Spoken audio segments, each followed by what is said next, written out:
اللہ رب العزت کا شکر ہے کہ زندگی میں ایک مرتبہ پھر ہم ماہ سیام رمضان مبارک بسر کر رہے ہیں۔ اس پر ہم اللہ کا شکر ادا کرتے ہیں کہ اللہ تعالیٰ نے ایک مرتبہ پھر ہمیں یہ بابرکت ماہ انور گزارنے کا موقع عطا فرمایا۔ ماہ سیام جب جلوہ فراز ہونے لگتا تو حضور علیہ الصلوۃ والتسلیم صحابہ کو ایک طویل خطبہ ارشاد فرماتے، اس میں ماہ سیام کی برکتیں، اس میں جو اللہ کی رحمتوں کا نزول ہوتا ہے اس کا ذکر خاص، اور خاص طور پہ جو اجر و ثواب اس مہینے میں نیکیوں کا بڑھ جاتا ہے اس کا تذکرہ فرماتے، نیکی کی تحریض دلاتے، نیکی کی ترغیب دیتے۔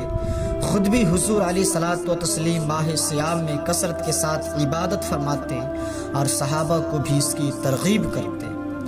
حدیث میں جو لفظ آیا ہے شد البزر، جس کو ہم اپنی زبان میں لنگوٹا کسنا کہتے ہیں، جب ماہ سیام آتا تو حضور کمر بستہ ہو جاتے عبادت کے لیے، اور خود بھی جاگتے اور اپنے اہل خانہ کو بھی بیدار فرماتے، اور فرمایا کہ من صام رمضان ایمانا و احتسابا غفر له ما تقدم من ذنبه، کہ حضور نے فرمایا کہ جس نے ماہ سیام کے روزے محاسبہ نفس کے ساتھ اور ایمان کے ساتھ رکھے، اللہ تعالیٰ اس کے پچھلے سارے گناہوں کو معاف فرما دیتا ہے۔ کتنی بڑی سعادت ہے جو روزہ دار کو نصیب ہوتی ہے۔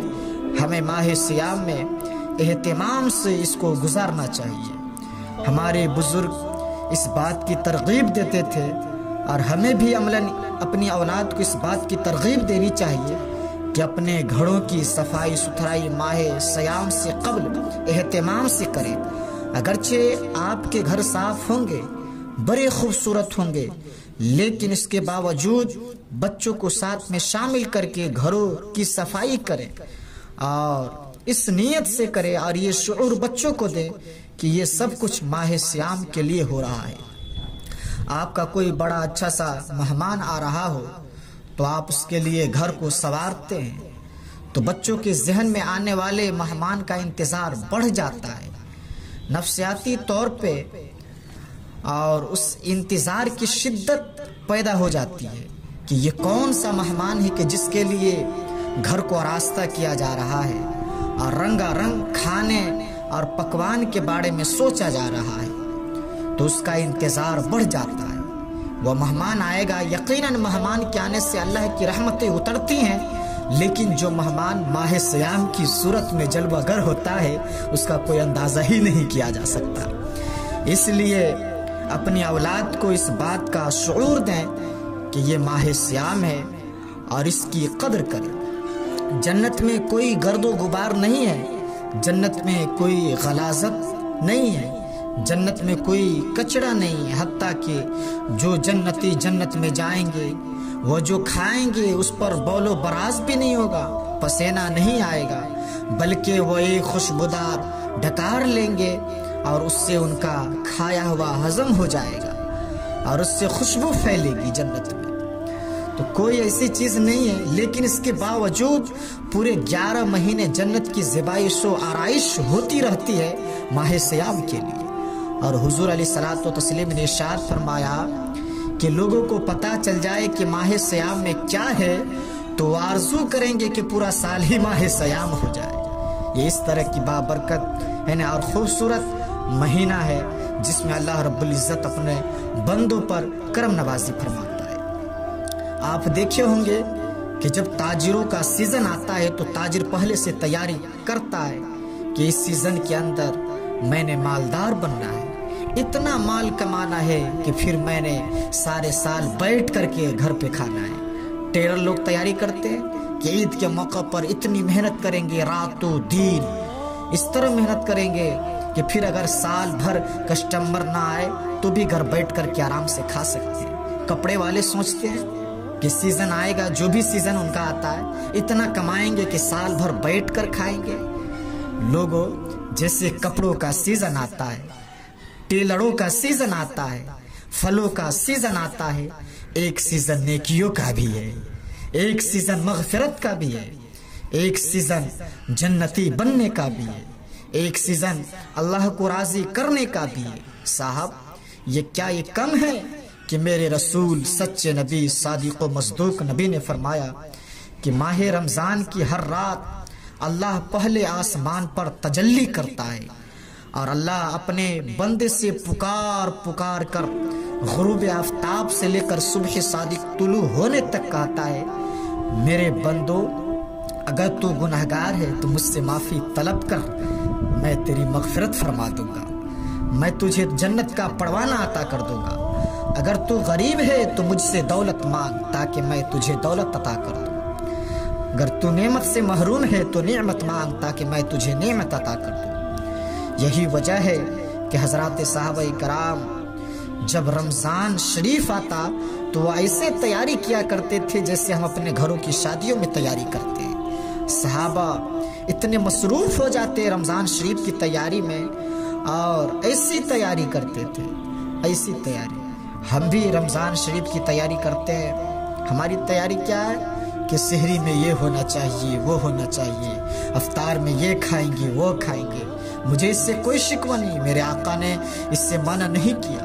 حضور فرماتے ہیں کہ رمضان شریف میں گھر والوں کا دسترخوان وسیع کر دیا کرو، کہ گھر والوں پر زیادہ خرچ کیا کرو، اس لیے کہ جو گھر والوں پر رمضان شریف میں خرچ کرتا ہے اللہ تعالیٰ اس کو اپنی راہ میں خرچ کرنے کا ثواب عطا فرماتا ہے۔ اور فاروق اعظم رضی اللہ تعالیٰ عنہ فرماتے ہیں کہ جو رمضان شریف میں کشادگی کرے گھر والوں پر اللہ تعالیٰ اسے جہاد میں خرچ کرنے کا ثواب عطا فرماتا ہے۔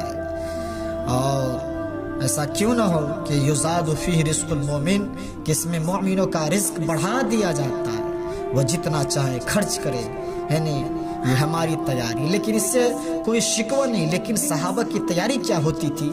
جب رمضان شریف آتا صحابہ اپنے بستر کو باندھ دیا کرتے تھے۔ رمضان شریف آتا تو صحابہ بستر کو باندھ دیتے تھے۔ سوچئے صاحب کیوں باندھ دیتے تھے بستر کو؟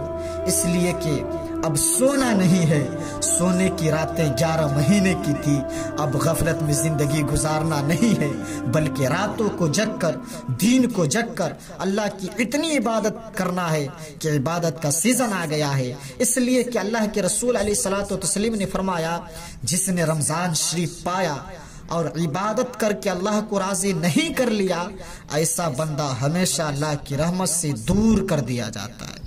اس لیے صحابہ رمضان شریف کی تیاری کرتے بستر کو باندھ دیتے تھے۔ اور اپنا معمول کیا ہے صاحب؟ جو فجر میں سوئیں گے وہ عصر میں اٹھیں گے، رات بھر جاگیں گے، گیم کھیلیں گے، رات بھر ادھر ادھر گھومیں گے۔ صاحب آپ بہت قیمتی وقت گزار رہے ہیں، بہت قیمتی مہینہ گزار رہے ہیں۔